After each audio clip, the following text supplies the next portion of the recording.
السلام علیکم ورحمۃ اللہ وبرکاتہ۔ ابھی آپ نے جو ہے نا ووٹ کی شرعی حیثیت پر جو بات سنی، تو یہ سوالات چند آئے ہوئے ہیں۔ میں چاہ رہا تھا کہ ان کے جوابات بھی دے دیے جائیں، اگرچہ وقت کم ہے لیکن میں کوشش کروں گا کہ اپنے سوالات جن لوگوں کے سوالات آئے ہیں ان کے جوابات دیے جائیں۔ سوال یہ آیا ہوا ہے کہ مولانا صاحب کیا ووٹ نہ دینا گناہ ہے؟ واقعی میں سیریس سوال ہے، اور اس کا جواب یہ ہے کہ ابھی میں نے جو اپنی گفتگو کی اس سے میں نے بتایا کہ ووٹ ایک گواہی ہے، اور گواہی کو چھپانا گویا کی گناہ ہے۔ قرآن مجید کہتا ہے لا تکتموا الشہادہ ومن یکتمها فإنہ آثم قلبہ، کہ شہادت یعنی گواہی کو چھپانا نہیں چاہیے، اور جو چھپاتا ہے تو وہ گنہگار ہے۔ اس بنیاد پر جواہر الفقہ جو مفتی شفیع علیہ الرحمہ کی کتاب ہے، انہوں نے جلد نمبر 5 اور صفحہ نمبر 536 پر یہ لکھا ہے کہ گناہ کبیرہ ہے، لہذا ووٹ نہ دینا بغیر کسی عذر شرعی کے ان کے نزدیک گناہ کبیرہ ہے۔ اور ہم بھی گرچہ ایک چھوٹے سے ہم طالب علم ہیں، لیکن یہ بات سمجھ میں آتی ہے کہ حضرت نے بڑی اچھی بات اور اونچی بات کہی ہے۔ دوسرا سوال یہ ہے کہ کوئی بھی جماعت ہمارے لحاظ سے صحیح نہیں ہے، اس لیے ہم ووٹ ہی نہیں ڈالتے، تو ایسی حالت میں شرعی حکم کیا ہے؟ یعنی کہنا یہ چاہ رہے ہیں غالباً کہ جو بھی جماعتیں ہمارے سامنے کھڑی ہیں تو ہر جماعت جو ہے وہ اسلام کے لیے اور مسلمانوں کے لیے سب برابر ہی ہیں۔ تو ان کا کہنا یہ ہے کہ جب کوئی بھی جماعت اسلامی لحاظ سے صحیح نہیں ہے تو پھر ووٹ ڈالنے کا فائدہ کیا ہے؟ دیکھیں، اس کا دو جواب ہے۔ پہلا جواب تو یہ ہے کہ اگر یہی سوچ کر کے مسلمان کہ سارے لوگ غلط ہیں لہذا ہم ووٹ نہ ڈالیں، تو پتہ یہ چلا کہ غلط خود بخود آگے آ جائے گا، کیونکہ اس کے روک اور باندھ بنانے کے لیے کوئی موجود نہیں ہے۔ نمبر 1، ہمارے پاس فقہ میں ایک بحث ہے کہ اگر دو مصیبتیں کسی کے سامنے آ جائیں بیک وقت، تو پھر ایسی شکل میں وہ کیا اختیار کرے۔ تو اس کے لیے ایک اصول بیان کیا گیا ہے کہ احمن البلیتین، کہ دو مصیبتوں میں یہ دیکھا جائے کہ چھوٹی مصیبت کیا ہے، جو چھوٹی مصیبت ہو اس کو اختیار کر لینا چاہیے۔ تو ایسی شکل میں اگر آپ دیکھ رہے ہیں کہ آپ کی سمجھ سے کہ ساری پارٹیاں خراب ہیں، تو پھر یہ دیکھیں کہ اس میں کم خراب کون ہے، لیکن یہ سمجھ کر کے کہ ووٹ نہ ڈالیں یہ صحیح نہیں ہے، بلکہ اس میں سے چھوٹی مصیبت کو اختیار کر لینا چاہیے۔ مثال کے طور پر ہم اس کمرے میں بیٹھے ہوئے ہیں، لائبریری ہے یہ، اس میں ایک دروازہ ادھر ہے، ایک دروازہ ادھر ہے، ایک دروازے پہ سانپ کھڑا ہوا ہے، دوسرے دروازے پہ شیر کھڑا ہوا ہے، ہم کو ہر حال میں نکلنا بھی ہے۔ اب ایسی شکل میں ہم کو فیصلہ کرنا ہے کہ شیر والے دروازے سے نکلے تو زیادہ سیف ہیں یا سانپ والے سے نکلے زیادہ سیف ہیں۔ تو اس میں جو چھوٹا دشمن ہے اس کو ہم فیس کریں، اور احمن البلیتین کے اصول کے تحت کوئی ایک چیز ہم اپنی زندگی میں اختیار کر لیں۔ پوچھا گیا ہے کہ حضرت پیسہ لے کر ووٹ دینا شرعی لحاظ سے کیسا ہے؟ دیکھیں، پیسہ لے کر ووٹ دینے کا مطلب یہ ہے کہ آپ نے گواہی جو دی ہے وہ جھوٹی گواہی دی ہے۔ تو مفتی شفیع علیہ الرحمہ کہتے ہیں کہ یا تو یہ جھوٹی گواہی ہے اور یا رشوت ہے۔ تو جھوٹی گواہی رشوت کے ساتھ دونوں گناہ بیک وقت ہو گئے، کہ جھوٹی گواہی بھی ہو گئی اور رشوت بھی ہو گئی۔ تو پھر ایسی شکل میں ان کی جو کتاب ہے حضرت مفتی تقی عثمانی دامت برکاتہم، ان کی کتاب ہے اسلام اور سیاست، اس میں سیاست حاضرہ، اس میں انہوں نے لکھا ہے کہ یہ رشوت بھی ہے، رشوت کا بھی گناہ ملے گا اور جھوٹی گواہی کا بھی گناہ ملے گا۔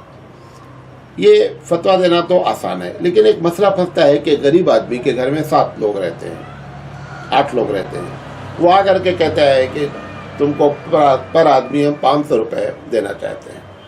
دوسرا والا بھی آتا ہے وہ بھی دیتا ہے، تیسرا والا آتا ہے وہ بھی دیتا ہے، ایسے سبھی لوگ آ کر کے پیسے دیتے ہیں۔ تو جس آدمی کے پاس جس نے 4000 روپے کا بھی اکٹھا نہیں دیکھے ہوں، اس کے سامنے جب 4000 روپے کی بات ہوتی ہے تو بیچارہ وہ 4000 ووٹ، ہمارے ووٹ کا نقصان کیا ہوگا، قوم کا کیا نقصان ہوگا، اس کے سامنے صرف اپنا ذاتی فائدہ رہتا ہے۔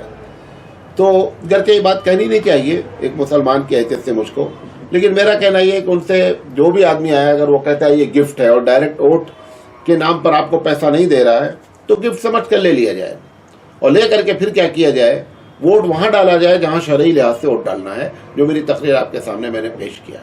تو یہ اس آدمی کے لیے جس کو جس کے پاس کھانے کے لالے پڑے ہوئے ہیں اور اس کو پیسہ مل رہا ہے اور سبھی پارٹیاں آ کر کے دے رہی ہیں، تو سمجھ لے کہ ان کی طرف سے گفٹ ہے، لیکن فیصلہ جو کرے وہ پیسے کی بنیاد پہ نہ کرے بلکہ شرعی لحاظ سے فیصلہ کرے۔ پوچھا گیا ہے، اگرچہ یہ اچھی چیز نہیں ہے جو میں کہہ رہا ہوں، حالانکہ بانٹنا وہ بھی قانونی لحاظ سے غلط، اور یہ کہہ کر کے لینا کہ ووٹ کا ہے وہ بھی غلط ہے، لیکن اسی وقت جب وہ ووٹ کے نام پر نہ دے رہا ہو، محض ایک گفٹ کے طور پہ دے رہا ہو، تو پھر ایسی شکل میں اس کو یہ غریب کو ایک مشورہ دیا جا سکتا ہے۔ چوتھا سوال آیا ہوا ہے کہ مولانا صاحب کینڈیڈیٹ اچھا ہے، اچھا نہیں ہے، مگر جس پارٹی سیکولر ہے تو مسلمان ایسی شکل میں کیا کرے؟ یعنی کہنا یہ چاہتے ہیں کہ جس پارٹی سے وہ بندہ کھڑا ہے، پارٹی تو اچھی ہے لیکن بندہ اچھا نہیں ہے، تو پھر ایسی شکل میں بندے کا خیال کیا جائے یا پارٹی کا خیال کیا جائے؟ اگر بندہ اچھا نہیں ہے اور پارٹی اچھی ہے تو پھر ایسی شکل میں ہر حال میں پارٹی کا خیال رکھا جائے، کیونکہ پالیسی جو بناتی ہے وہ بندہ نہیں بناتا ہے، پالیسی کون بناتی ہے؟ پارٹی بناتی ہے۔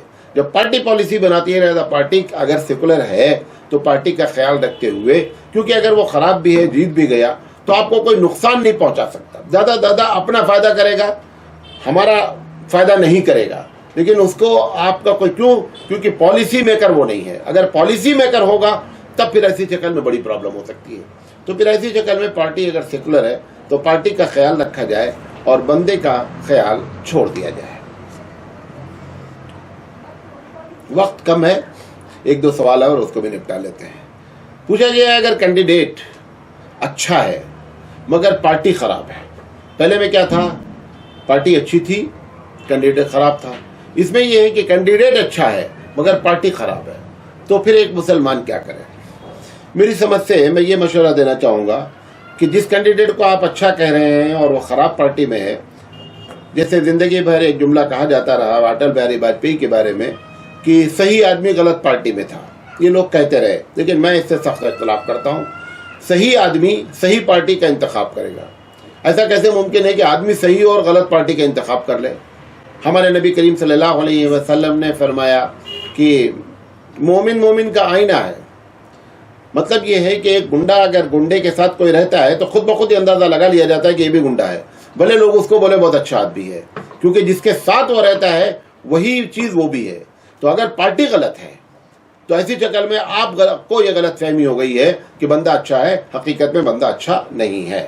تو پارٹی خراب ہونے کی بنیاد پر آپ بندے کو بھی خراب ہی جانیں، اور آپ اپنے طور پہ جو سمجھ رہے ہیں کہ بندہ اچھا ہے، یہ صحیح بات نہیں ہے۔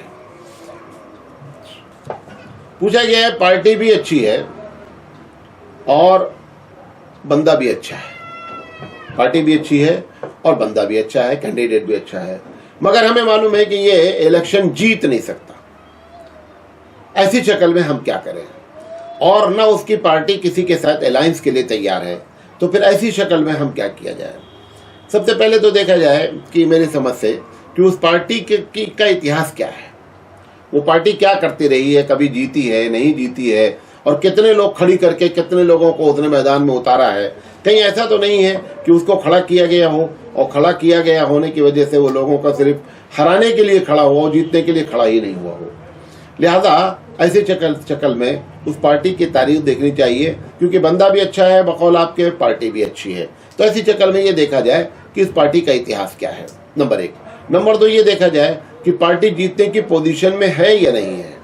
اگر پارٹی جیتنے کی پوزیشن میں نہیں ہے تو پھر اپنے ووٹ کو میری سمجھ سے برباد نہیں کرنا چاہیے، بلکہ ایسے شخص کو ووٹ دینا چاہیے کہ جو سیکولر پارٹی سے کھڑا ہو اور چانسز بھی ہوں کہ یہ حکومت بنا سکتا ہے یا کم سے کم الائنس کے ساتھ حکومت بنا سکتا ہے۔ تو پھر ایسی شکل میں ان دونوں چیزوں کو چھوڑ کر جو ہے وہ اس کا رخ اختیار کرے تو میری سمجھ سے کہ کچھ مسئلہ حل ہو سکتا ہے۔